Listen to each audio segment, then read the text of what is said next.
안녕하세요, 여러분. 저는 74살 김순아입니다. 15년 전 아들을 따라 캐나다로 이민을 갔다가 작년에 다시 한국으로 돌아온 여기민자예요. 오늘은 제가 왜 이럴 줄 알았으면 안 왔다고 후회하고 있는지 말씀드리려 합니다. 저는 캐나다에서 매달 $800, 우리 돈으로 110만 원 정도 되는 노인연금을 받으며 그럭저럭 살고 있었어요. 집도 있었고 의료비 걱정도 없었죠. 그런데 아들이 한국으로 돌아오자고 했을 때 저는 정말 기뻤습니다. 엄마, 한국이 훨씬 살기 좋아졌어요. 의료 시스템도 좋아지고 물가도 캐나다보다 싸잖아요라고 하더군요. 그래서 15년 만에 고국으로 돌아왔는데 지금 저는 월 33만 원의 기초연금으로 버티고 있습니다. 캐나다에서 가져온 돈도 벌써 반 이상 썼어요. 어쩌다 이런 상황이 된 건지 처음부터 차근차근 말씀드릴게요. 2023년 겨울이었습니다. 캐나다 밴쿠버에서 평범한 하루를 보내고 있었어요. 아침에 일어나서 간단한 체조를 하고 근처 한인마트에서 장을 보고 저녁에는 한국 드라마를 보는 그런 일상이었죠. 15년 동안 반복해온 루틴이었어요. 그런데 그날 저녁 아들 민수가 화상통화를 걸어왔습니다. 엄마, 요즘 어떻게 지내세요? 평소와 다르게 목소리가 상당히 밝았어요. 보통은 바쁘다며 금방 끊곤 했는데 그날은 달랐습니다. 엄마, 저 이번에 회사에서 승진했어요. 팀장이 됐습니다. 아들의 얼굴에 자신감이 넘쳤어요. 그리고 한국 생활이 정말 좋아졌어요. 의료보험도 잘 되어 있고 지하철도 편리하고 무엇보다 물가가 캐나다보다 훨씬 저렴하거든요. 저는 그 말을 듣고 가슴이 뛰기 시작했습니다. 사실 캐나다 생활이 마냥 좋지만은 않았거든요. 언어 때문에 답답할 때도 많았고 한국 음식이 그리울 때도 있었어요. 그리고 무엇보다 아들과 멀리 떨어져 있다는 게 마음에 걸렸습니다. 엄마, 한국으로 오시는 게 어때요? 제가 이제 안정적으로 된 만큼 모실 수 있을 것 같은데요. 아들의 제안에 저는 심장이 쿵쾅거렸습니다. 15년 만에 고향으로 돌아갈 수 있다니. 하지만 민수야, 엄마가 이미 70이 넘었는데 이사하기가 쉽겠니? 괜찮아요, 엄마. 한국이 정말 달라졌어요. 노인분들을 위한 시설도 많이 생겼고 기초연금도 나오잖아요. 그리고 캐나다 집값이 지금 정말 높거든요. 팔면 한국에서 여유롭게 사실 수 있을 거예요. 아들의 말에는 확신이 넘쳤습니다. 그리고 그 확신이 저에게도 전해졌어요.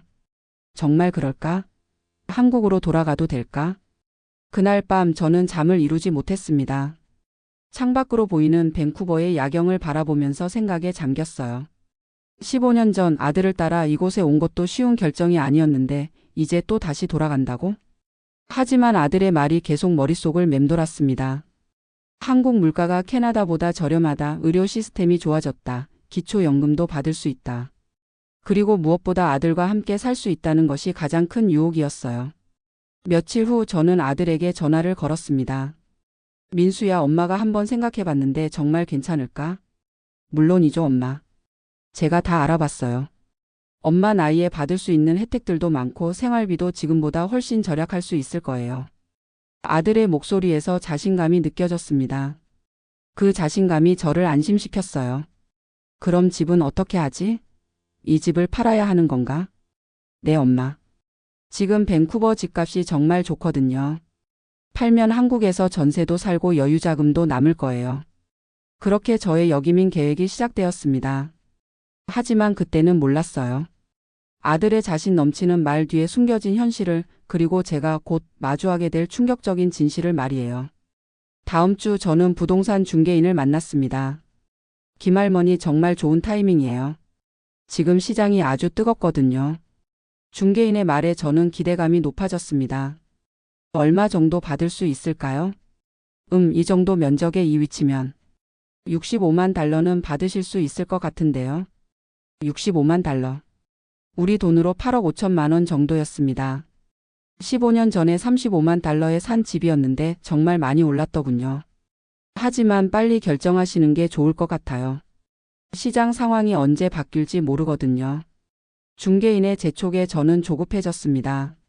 아들에게 전화를 걸어 상황을 알렸어요. 엄마, 좋은 기회네요. 빨리 파시는 게 좋을 것 같아요. 아들도 같은 말을 했습니다. 그런데 막상 집을 내놓고 보니 생각만큼 쉽지 않았어요. 한 달이 지나도 매수자가 나타나지 않았습니다. 중개인은 조금 더 기다려보자고 했지만 저는 불안해지기 시작했어요. 가격을 조금 낮춰야 할 것 같아요. 결국 중개인이 먼저 가격 조정을 제안했습니다. 60만 달러로 하면 어떨까요? 5만 달러, 우리 돈으로 650만 원이 깎인 거였어요. 하지만 그것도 잠시 또 한 달이 지났습니다. 55만 달러면 확실할 것 같은데요. 결국 처음 예상했던 것보다 10만 달러나 낮은 가격에 팔게 되었습니다. 집을 판 돈에서 각종 수수료와 세금을 빼고 나니 실제로 제 손에 들어온 돈은 50만 달러 정도였어요. 우리 돈으로 약 6억 5천만 원. 생각보다 적었지만 그래도 한국에서 살기에는 충분하다고 생각했습니다. 아들에게 연락했어요. 민수야, 집 팔았다. 이제 한국으로 갈 준비를 해야겠구나. 축하해요, 엄마. 그 돈이면 한국에서 정말 여유롭게 사실 수 있을 거예요. 아들의 말에 저는 가슴이 설렜습니다. 15년 만에 귀향, 그리고 아들과 함께 할 수 있는 새로운 삶. 모든 것이 장미빛으로 보였어요. 하지만 그때 저는 몰랐습니다. 한국이 15년 전과는 완전히 다른 나라가 되어 있다는 것을. 그리고 제가 생각했던 6억 5천만 원이라는 돈이 한국에서는 그리 큰 돈이 아니라는 것을 말이에요. 출국 준비를 하면서도 마음 한편으로는 불안했습니다. 정말 잘한 선택일까? 하지만 이미 집도 팔았고 아들도 기다리고 있었어요. 괜찮을 거야. 아들이 그렇게 확신하는데 뭘 걱정해. 2024년 3월 드디어 한국행 비행기에 몸을 맡겼습니다. 15년 만에 귀향이었어요.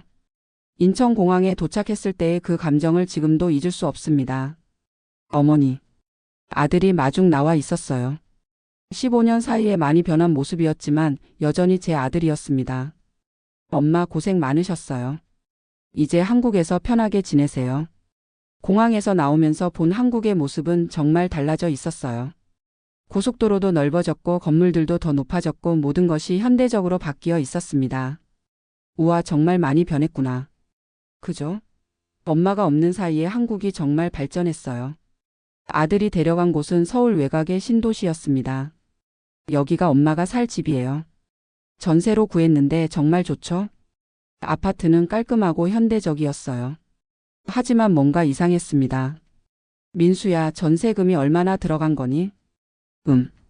2억 정도요. 2억? 저는 깜짝 놀랐습니다. 아들이 말하기로는 1억 5천만 원 정도면 충분하다고 했었거든요. 물가가 조금 올랐어요, 엄마. 하지만 괜찮아요. 이 정도면 좋은 조건이에요. 아들의 말에 저는 불안감이 스멀스멀 올라왔습니다. 벌써 예상보다 5천만 원이 더 들어간 거였어요. 그래도 집은 마음에 들었습니다. 깨끗했고 교통도 편리했어요. 그래, 조금 더 들어간 게 뭐 대수야. 그래도 한국에 돌아온 게 어디야. 하지만 첫 번째 충격은 그때부터 시작이었습니다. 생활비가 생각보다 많이 들어가는 거였어요. 첫 장보기를 나갔을 때의 일을 잊을 수 없습니다. 근처 대형마트에 갔는데 가격표를 보고 눈을 의심했어요. 뭐? 사과가 개당 2,000원? 캐나다에서는 한 달러, 우리 돈으로 1,300원 정도 하던 것이 2,000원이었습니다. 이것 좀 보세요. 쌀이 20kg에 6만 원이네요. 옆에서 쇼핑하던 아주머니가 혀를 찼어요. 요즘 물가가 정말 장난이 아니에요. 장을 보고 계산하는데 평소 캐나다에서 쓰던 것의 2배가 나왔습니다. 이게 맞나요? 네, 맞습니다. 계산대 직원의 차가운 대답에 저는 할 말을 잃었어요. 집에 돌아와서 아들에게 전화했습니다. 민수야, 물가가 생각보다 많이 비싸구나. 아, 그래요? 요즘 조금 올랐나 봐요. 아들의 대답은 시원하지 않았어요. 하지만 괜찮을 거예요, 엄마. 조금 적응하시면 될 거예요. 하지만 적응이 문제가 아니었습니다. 매달 나가는 생활비가 만만치 않았어요. 식비, 관리비, 통신비, 교통비까지 합하면 매달 최소 150만 원은 들어갔습니다. 이럴 줄 몰랐는데. 혼자 중얼거리며 계산기를 두드려 봤어요. 월 33만 원의 기초연금으로는 턱없이 부족했습니다. 결국 캐나다에서 가져온 돈을 써야 하는 상황이었어요. 그런데 더 큰 충격은 따로 있었습니다. 건강검진을 받으러 병원에 갔을 때의 일이에요. 할머니, 당뇨 수치가 좀 높으시네요. 정기적으로 관리하셔야 할 것 같아요. 의사 선생님의 말에 저는 당황했습니다. 캐나다에서는 무료로 받던 치료들이었거든요. 비용이 얼마나 들까요? 한 달에 약값이랑 검사비 합쳐서 20만 원 정도 보시면 될 것 같은데요. 네? 20만 원? 저는 귀를 의심했습니다. 캐나다에서는 거의 무료로 받던 치료인데 한국에서는 월 20만 원이라니. 보험이 적용되는 거 맞죠? 네, 적용된 금액이에요. 그 순간 머리가 하얘졌습니다. 생활비 150만 원에 의료비 20만 원, 그러면 매달 170만 원이 들어가는 거였어요. 기초연금 33만 원을 빼면 매달 137만 원씩 제 돈을 써야 하는 상황. 집에 돌아와서 계산기를 다시 두드려 봤습니다. 6억 5천만 원에서 전세금 2억을 빼면 4억 5천만 원. 매달 137만 원씩 쓰면 대략 27년 정도 쓸 수 있는 돈이었어요. 27년이면 내가 101살까지는 살 수 있겠구나. 하지만 그것도 아무 일 없을 때의 이야기였습니다. 큰 병이라도 생기면 어떻게 될지 모르는 상황이었어요. 더욱 당황스러운 것은 물가가 계속 올라간다는 것이었습니다. 동네 슈퍼에 갔는데 사장님이 하시는 말씀이 충격적이었어요. 요즘 물가가 계속 오르고 있어요. 작년보다 10%는 더 올랐을 거예요. 10%요? 네, 특히 식료품이 많이 올랐죠. 기름값도 오르고 전기료도 오르고. 그 말을 듣고 집에 돌아오는 길이 무거웠습니다. 내가 정말 잘못 생각한 건 아닐까? 그날 밤 캐나다에 있는 친구에게 전화를 걸었어요. 순아야, 한국 생활은 어때? 생각보다 쉽지 않네. 왜? 무슨 일 있어?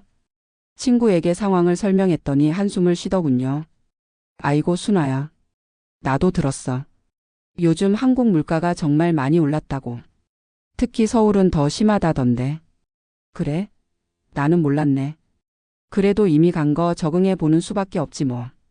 친구의 말에 저는 더욱 막막해졌습니다. 이미 돌이킬 수 없는 선택을 한 거였어요. 며칠 후 아들과 식사를 했습니다. 민수야, 솔직히 말해줘. 한국 생활비가 생각보다 많이 들어가는데 괜찮은 거야? 아들의 표정이 어두워졌어요. 엄마, 죄송해요. 제가 좀 더 자세히 알아봤어야 했는데. 그게 무슨 말이니? 실은 저도 요즘 회사 상황이 좀 어려워졌어요. 승진은 했지만 급여는 생각만큼 많이 오르지 않았거든요. 그 순간 저는 모든 것을 이해했습니다. 아들도 자신의 상황을 과장해서 말한 거였어요. 저를 안심시키기 위해서 말이에요. 그럼 내가 엄마를 도와줄 수 있는 여건이 안 된다는 말이지?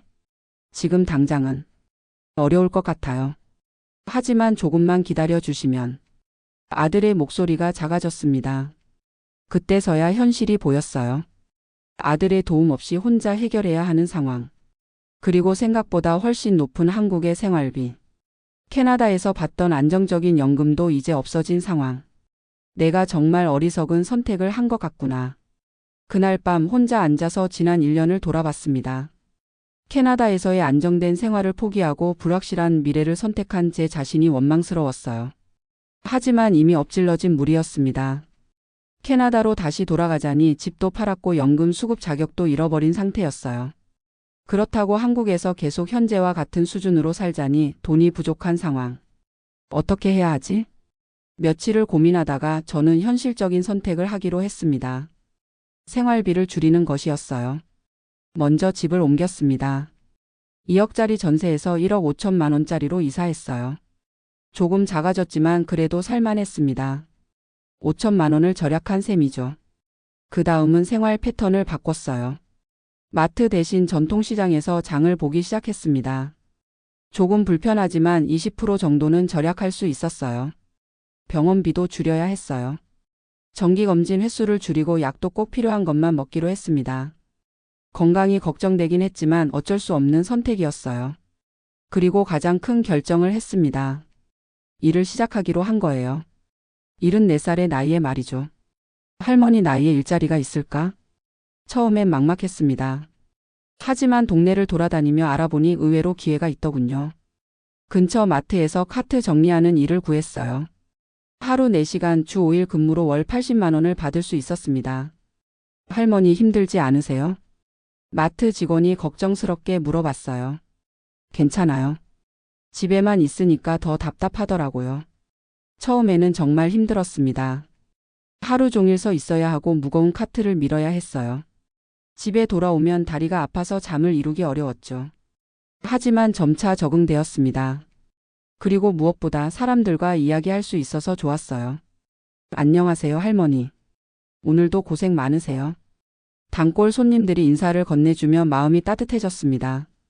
월 80만 원의 수입이 생기니 경제적으로도 숨통이 트였어요. 기초연금 33만 원과 합쳐서 월 113만 원. 여전히 부족하지만 그래도 매달 써야 하는 제 돈이 50만 원 정도로 줄어들었죠. 하지만 여전히 불안했습니다. 내가 언제까지 일을 할 수 있을까?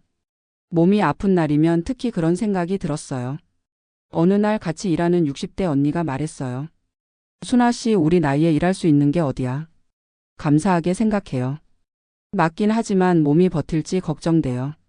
그래도 움직일 수 있을 때까지는 해야죠. 가만히 있으면 더 빨리 늙어요. 언니의 말이 맞았습니다. 일을 하면서 오히려 건강해진 것 같았어요. 규칙적인 생활을 하게 되었고 사람들과의 교류도 늘어났죠. 6개월이 지나자 저는 새로운 계획을 세웠습니다. 현재 생활비를 더 줄이고 부업도 알아보기로 한 거예요. 먼저 통신비를 줄였습니다. 스마트폰 요금제를 가장 저렴한 것으로 바꿨어요. 월 7만 원에서 3만 원으로 줄였죠. 교통비도 절약했습니다. 버스 대신 걸을 수 있는 거리는 최대한 걸었어요. 운동도 되고 돈도 아끼고 일석이조였습니다. 그리고 부업으로 김치를 담가서 팔기 시작했어요. 할머니 김치가 정말 맛있어요. 동네 주민들의 입소문이 퍼지면서 주문이 늘어났습니다. 한 달에 20만 원 정도 더 벌 수 있었어요. 이렇게 1년을 보내고 나니 나름대로 안정을 찾았습니다. 마트 일로 80만 원, 김치 부업으로 20만 원, 기초연금 33만 원. 총 133만 원의 수입이 생겼어요. 생활비도 많이 줄였습니다. 월 100만 원 정도로 맞췄죠. 그러면 매달 33만 원씩 저축할 수 있는 상황이 되었어요. 그래도 이 정도면 괜찮은 거 아닌가? 혼자 중얼거리며 통장을 확인했습니다. 여전히 불안하긴 했지만 그래도 버틸만 했어요. 하지만 현실은 그리 호락호락하지 않았습니다. 올해 들어서 또 다른 문제가 생겼거든요. 무릎이 아파지기 시작한 거예요. 오래 서 있는 일 때문인지 계단을 오르내릴 때마다 아팠습니다. 할머니, 병원에 가보셔야 할 것 같은데요. 마트 매니저가 걱정스럽게 말했어요. 병원에 갔더니 관절염이 심해졌다고 하더군요. 주사를 맞으셔야 할 것 같은데 비용이 좀 들어요. 의사 선생님의 말에 가슴이 철렁했습니다. 얼마나 들까요? 한 번에 15만 원 정도 3개월마다 맞으셔야 해요. 15만 원. 제게는 큰 돈이었어요. 하지만 일을 계속하려면 치료를 받아야 했습니다. 어떻게 하지? 고민 끝에 주사를 맞기로 했어요. 일을 못하게 되면 더 큰 문제가 생기니까요. 하지만 의료비가 늘어나면서 다시 경제적 압박이 시작되었습니다. 매달 저축하던 33만 원도 이제 어려워졌어요. 그때 아들이 연락을 해왔습니다. 엄마, 요즘 어떻게 지내세요? 그럭저럭 지내고 있어. 몸은 괜찮으세요? 일하시느라 힘드시죠? 아들의 목소리에서 미안함이 느껴졌어요. 괜찮다, 괜찮아. 일하는 게 오히려 좋더라. 엄마, 정말 죄송해요. 제가 도움이 못 되어서. 무슨 소리야? 내가 내일 열심히 하는 게 엄마한테 도움이 되는 거야. 아들을 안심시키려고 했지만 속으로는 서운했어요. 그래도 아들도 자신의 삶이 있으니까요. 요즘 들어 가끔 생각합니다. 정말 이럴 줄 알았으면 안 왔을까? 캐나다에 있었다면 지금쯤 어땠을까요? 매달 110만 원의 연금을 받으며 의료비 걱정 없이 편안하게 지냈을 텐데. 친구들과 수다 떨며 평범한 노후를 보내고 있었을 거예요. 하지만 그런 생각을 하다가도 마음을 다잡습니다. 이미 선택한 길이야. 후회해봤자 소용없어. 그리고 한국 생활에 좋은 점들도 있어요. 아들과 가까이 있다는 것, 한국 음식을 마음껏 먹을 수 있다는 것, 말이 통하는 사람들과 함께 있다는 것. 특히 마트에서 만나는 사람들과의 대화가 즐겁습니다. 할머니, 오늘도 밝으시네요. 그래야죠. 우울해봤자 몸만 더 아파요. 그리고 김치 사업도 점점 늘어나고 있어요. 할머니 김치 맛에 중독됐어요. 단골 손님의 말에 보람을 느낍니다. 최근에는 새로운 계획도 세웠어요. 김치 외에 다른 반찬도 만들어서 팔아볼 생각입니다. 나물 무침이나 장아찌도 해볼까? 나이가 들수록 새로운 도전을 하기 어렵다고들 하는데 저는 오히려 반대인 것 같아요. 뭐든 해봐야죠. 가만히 있으면 정말 늙어버려요. 지금 제 통장 잔액은 3억 8천만 원 정도입니다. 1년 반 동안 7천만 원을 썼네요. 이 속도라면 앞으로 10년은 더 버틸 수 있을 것 같아요. 10년이면 제가 84살. 그때까지는 지금처럼 살 수 있을 거예요. 그 이유는 그때 가서 생각해보죠. 사실 가끔은 불안합니다. 내가 언제까지 일할 수 있을까? 큰 병이라도 생기면 어쩌지? 이런 생각들이 머릿속을 스쳐가죠. 하지만 그럴 때마다 마음을 다잡습니다. 하루하루 최선을 다하자. 미래는 미래고. 어제 동네 할머니가 말했어요. 순아 씨 나이 들어서 외국에서 혼자 살다가 다시 한국에 와서 적응하기 쉽지 않았을 텐데 정말 대단해요. 뭐가 대단해요? 그냥 사는 거죠. 하지만 속으로는 뿌듯했어요. 정말 쉽지 않은 일이었거든요. 15년간의 캐나다 생활을 정리하고 74살의 나이에 새로운 환경에 적응하는 것. 그리고 무엇보다 예상과 다른 현실에 좌절하지 않고 새로운 방법을 찾아가는 것. 이 모든 게 결코 쉬운 일이 아니었어요. 요즘은 마음이 많이 편해졌습니다. 처음처럼 이럴 줄 알았으면 안 왔다는 생각도 줄어들었어요. 대신 그래도 왔으니까 최선을 다해서 살아보자는 마음이 더 커졌죠. 물론 여전히 어려움은 있어요. 물가는 계속 오르고 몸은 점점 아프고 미래에 대한 불안감도 있죠. 하지만 그것들을 하나씩 해결해 나가는 재미도 있어요. 지난주에는 동네 복지관에서 노인 일자리 프로그램에 대해 설명을 들었어요. 더 좋은 조건의 일자리가 있을 수도 있겠구나. 새로운 가능성을 발견한 기분이었죠. 그리고 김치 사업도 확장할 계획입니다. 온라인으로도 판매해 보려고 해요. 74살의 온라인 판매라니. 젊은 사람들이 놀라겠지만 시대에 맞춰 살아야죠. 가끔 캐나다에 있는 친구들과 영상통화를 해요. 순아야, 한국 생활 적응됐어? 힘들긴 하지만 그래도 재미있어. 정말? 후회 안 해? 후회요? 글쎄요. 이미 온 거니까 잘 살아봐야죠. 친구들은 제가 생각보다 잘 적응하고 있다며 놀라워해요. 사실 저도 놀랍니다. 이 나이에 이렇게 활동적으로 살 수 있을 줄 몰랐거든요. 어제는 아들과 오랜만에 식사를 했어요. 엄마, 요즘 표정이 많이 밝아지셨어요. 그래? 일하니까 그런가 봐. 처음에는 정말 걱정했는데 이제는 안심이 돼요. 아들의 말에 마음이 따뜻해졌습니다. 그래도 제 아들이니까 저를 걱정해 주는구나 싶어서요. 민수야, 엄마는 괜찮으니까 내일 열심히 해. 그게 엄마한테 가장 큰 도움이야. 네, 엄마. 제가 더 안정되면 꼭 도와드릴게요. 그런 마음만으로도 고마워. 집에 돌아오는 길에 문득 생각했어요. 결국 사람은 적응의 동물인가 봐. 15년 전 캐나다에 갔을 때도 처음엔 힘들었어요. 언어도 안 통하고 문화도 달랐죠. 하지만 시간이 지나면서 적응했고 나름대로 행복하게 살았거든요. 이번에도 마찬가지인 것 같아요. 처음엔 당황스럽고 후회스러웠지만 이제는 제 나름의 리듬을 찾아가고 있어요. 물론 완벽하지는 않아요. 여전히 경제적으로 빠듯하고 건강도 걱정되고 미래도 불안하죠. 하지만 그런 것들이 제 인생을 완전히 망치지는 못해요.